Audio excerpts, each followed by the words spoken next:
Hey Internet, Eric here again. Doing another movie review. This was actually at the request of my wife Rachel. So, hi honey, you're getting your movie review. This is not going to be in the category of you hate, but I don't. This is just going to be a regular movie review. And I'm going to flat out say this is one of my favorite movies of all time.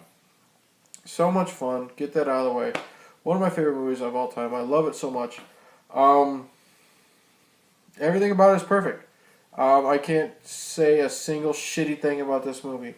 Nothing wrong at all. And flat out, I'm just going to say, Princess Bride. Yes. Ooh, look. I still have VHS. And this nice fancy clamshell cover. But, yeah, it came out in 87. And I'm just going to read the cast, because the cast in this is fantastic. If you've lived under a rock for the last fucking 87, 97, 2000s. Jesus Christ. Almost. No. 87, 97, 2000. Almost 30 years. Shit.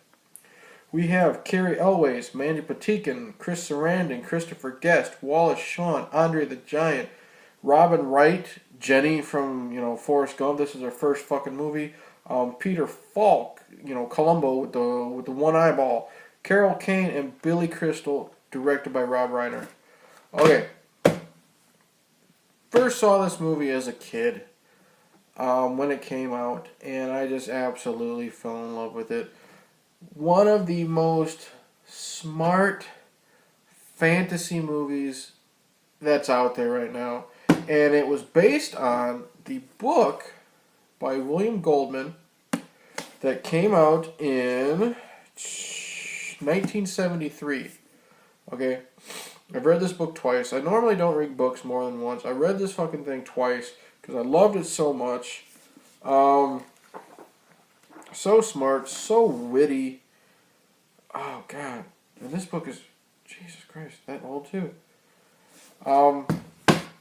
And quick note, William Goldman wrote the screenplay for the movie. Yeah, he wrote the screenplay and worked with Rob Reiner. And William Goldman also wrote the novel for Magic. And if you've never seen Magic, it's a creepy, creepy fucking evil ventriloquist goes nuts and his dummy starts talking to him story. Very, very creepy horror movie. So watch Princess Bride and then go watch Magic. It's mid to late 70s with Anthony Hopkins and Burgess Meredith. You won't believe it's the same fucking guy who wrote it. Or just read the books and compare them. But, let's see. Plot summary for Princess Bride. Starts off, and Peter Falk. I finally got his fucking name right. I've been discussing, trying to figure out what his name is, and I asked my wife, I said, who's the grandpa guy? And she said Peter Falk, and I thought, it was fucking Peter Frampton. I don't know how that happened. Peter Falk walks into the bedroom of Fred Savage, a little Wonder Years kid, Kevin Arnold, and he's homesick with the flu or some shit. And he decides to read The Princess Bride to him. And that's how it starts. And of course, Fred Savage is like, oh, is this a girl's book? Is this a kissing book? Blah, blah, blah. Books suck. And, which is sadly how our generation is now. They're all obsessed with video games and the internet and shit like this. Pick up a fucking book. Anyways, tells the story of The Princess Bride. And it is about Princess Buttercup. Played by Robin Wright. And she's Princess Buttercup. And there is a stable boy named Westley, played by Carrie Elways. And, of course, he falls in love with her right away, doing everything that she says, and every time she says, do this, he says, as you wish. And basically he's saying, when he's saying, as you wish, he's saying, I love you. So, of course, they fall in love. Wesley ends up leaving, for a better life, trying to get a better life for them. Word gets back to Buttercup that he's murdered by pirates. especially the Dread Pirate Roberts, who doesn't leave any survivors. And she falls into a deep depression. And she is chosen by Prince Humperdink, which is like the best name ever for a prince, played by Chris Sarandon from Fright Night, to be his bride. And she, of course, decides to do it. And as this happens, right before the wedding happens, she is kidnapped by a group of 3 guys, led by Vizzini, who is played by Wallace Shawn. He's the brains of the group. You have Andre the Giant, who plays Fezzik the Giant, literally a giant, so he's the muscle. And you have Mandy Patinkin playing Inigo Montoya, who is probably one of the most popular characters in movie cinema. And he is a swordsman. Expert swordsman. And they are kidnapping Buttercup, and they're going to murder her and blame it on the opposing nation. So there's this big war. And minor spoilers, blah, blah, blah. You find out early on in the movie that Prince Humperdink is behind this. She is rescued by the Dread Pirate Roberts, who you eventually find out is Westley. And shit happens. Prince Humperdink takes Buttercup back. And Westley, along with Fezzik and Inigo, try to rescue Buttercup, which a lot more things in between happen. A lot of things happen afterwards, which I won't spoil because I don't want to spoil a lot of this movie because it's such a sweet, fantastic, perfect movie. First off, I cannot praise the acting, which is top notch. Cary Elwes doesn't give much of a performance as Westley because he literally, as Westley, before he becomes Dread Pirate Roberts, Westley is in it and has very, very, very little dialogue. But when he comes back as this masked, you can't really see his outfit. But basically he's just covered all in black, with a mask on, covering his eyes. When he's back as the Dread Pirate Roberts, and, he's fighting to get Buttercup back, he's fighting, Inigo Montoya in a battle of, swords. And he fights Fezzik, Andre the Giant, in a battle of strength.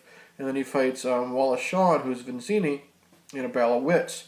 He's so charismatic and likable that he's like the star of the movie. He's so fantastic and just wonderful to watch.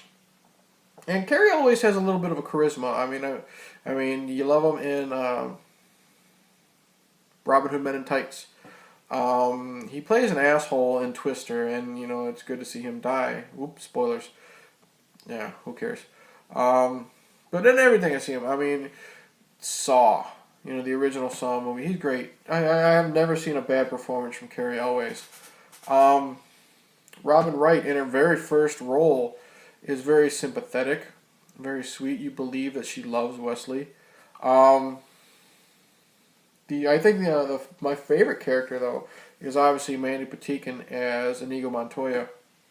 And you find out that Inigo is really basically just working for Vizzini to pay the bills. He even says that because he's literally trying to find there's a side story where Inigo, and with the help of Fezzik, is trying to find the 6-fingered man that killed his father when he was a young boy. I think he was 11. I could be wrong with that, but he was very, very young, very young. And he's, searching the world to find the 6-fingered man that slaughtered his father. And that whole side story is fantastic, too. Billy Crystal plays a man named Miracle Max. And I'm not going to spoil what he does, or his purpose, but Billy Crystal plays Miracle Max, and he's married to Carol Kane, this old witch. And they're just so fantastic. They're literally in it for 5 minutes, but they steal the fucking movie.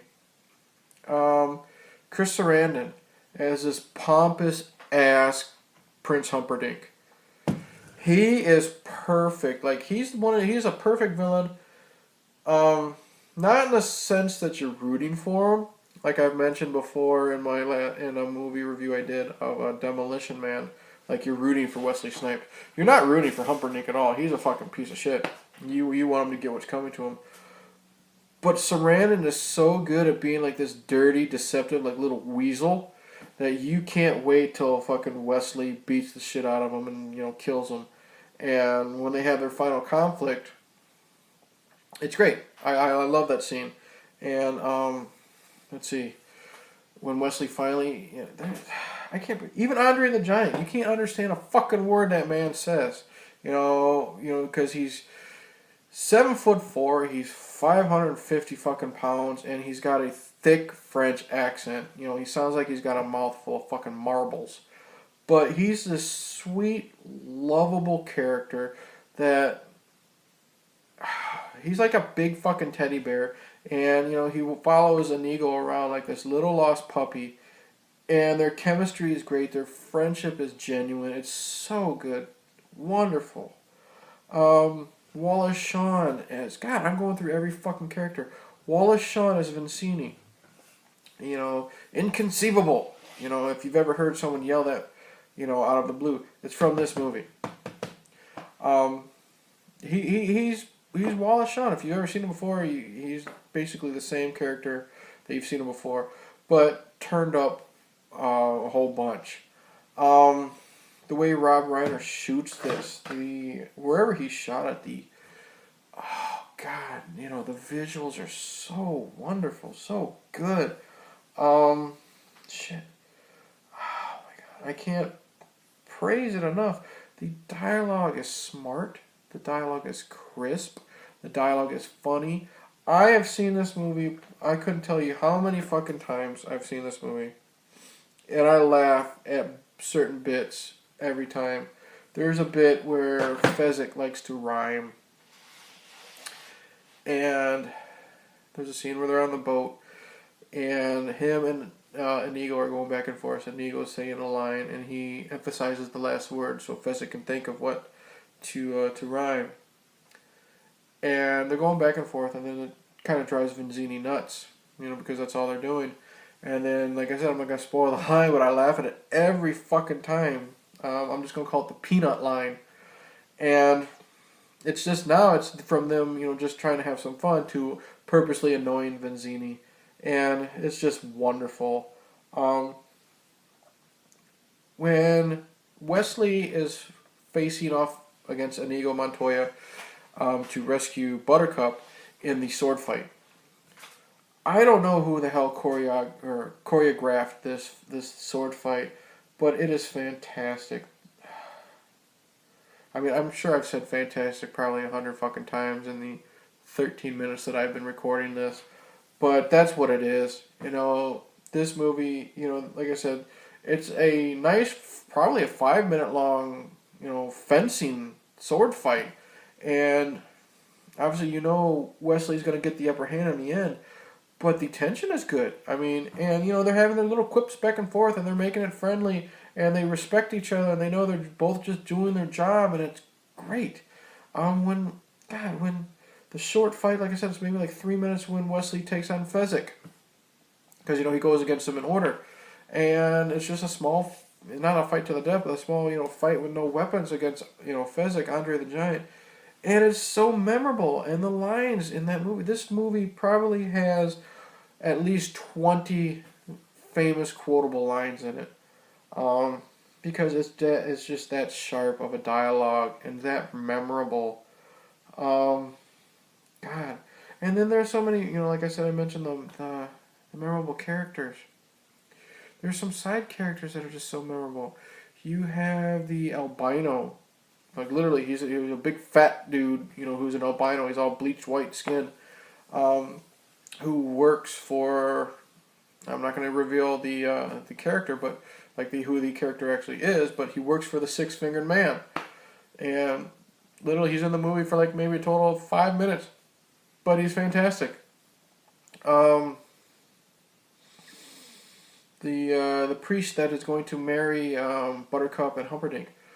But he can't pronounce words very well, so like his R's are W's. So instead of saying marriage, he says marriage, and it goes on and on. And he literally has this long line, like marriage is what brings us together today, And it's this whole spiel, and it's fantastic, and it's funny, and it's memorable. And like I said, my wife and I quote that fucking scene so many times. And it's just a fucking marriage scene, which really isn't that important at that moment in time. But it's still so fucking quotable because it's that much fun. God damn. What else can I say?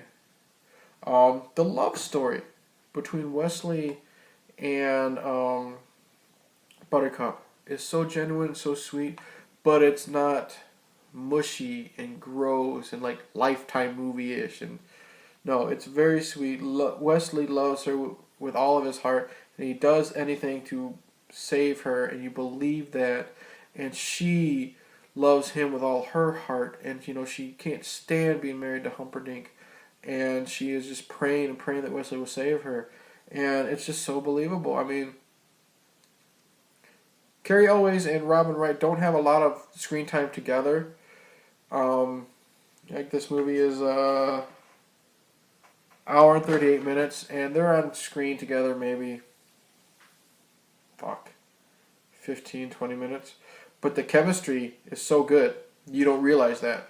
And the only reason why I realize this is because I've seen the movie probably 100 fucking times. And, like I said, enjoy it ever since. Or every time.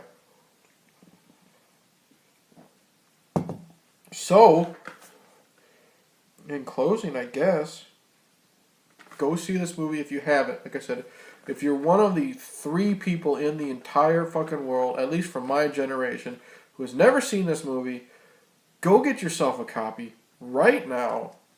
It is probably the best movie that I've reviewed so far as of this, getting into YouTube. It's just fantastic. There is not one single bad thing I could say about this movie. From beginning to end, it draws you in, and you will sit there in awe of the landscapes. You will sit there and love the acting. You will sit there and you'll love the action, the fencing. You'll sit there and you'll want fucking Wesley to rip Humperdinck's nuts off and feed them to him, because Humperdink, Chris Sarandon is such a wonderful actor at playing such a piece of shit that you just can't wait for him to get his comeuppance. And then the whole Inigo Montoya searching for his father with the help of Fezzik. Those two, the chemistry with Mandy Patinkin and Andre the Giant, I can't praise enough, because they literally are just 2 buddies. You'd think they've known each other since childhood, and it's so fantastic. Shit. So that's it, I guess. In closing, 5-star review of Princess Bride. I haven't seen it in a while, and I'm just gonna say thank you to my wife Rachel. We need to fucking watch this again, because it's been so long, and I think honestly, after the next time we watch the movie, I'm gonna have to pick up the book and read it for a 3rd time.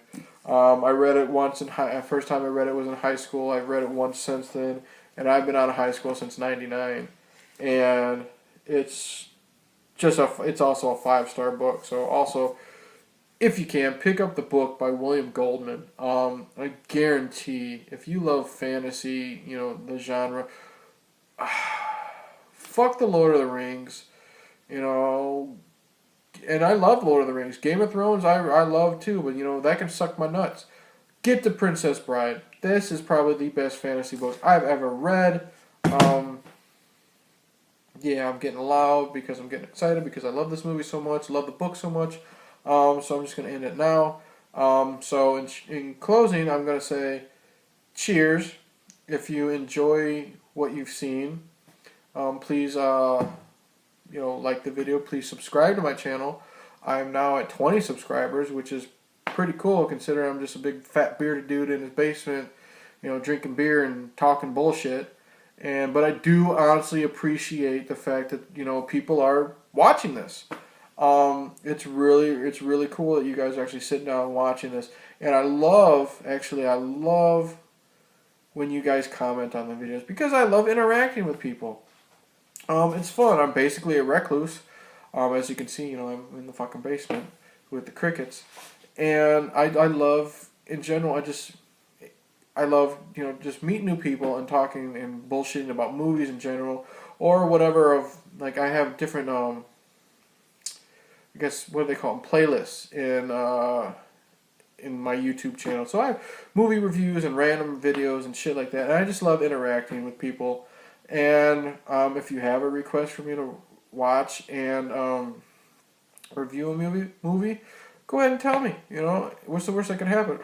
I've already seen it and I love it, or I've already seen it and I fucking hate it. Which will be coming up because my next review after this will be the fucking Green Inferno by Eli Roth, which I know for a fact I'm going to fucking hate, but I gotta go see it. So like I said, in general, please like and subscribe. Please, word of mouth helps. Let people know if you like my stuff. Tell them. Please interact. Comments down at the bottom. Cheers.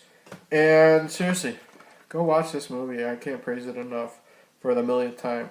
So, cheers, and I'll see you next time.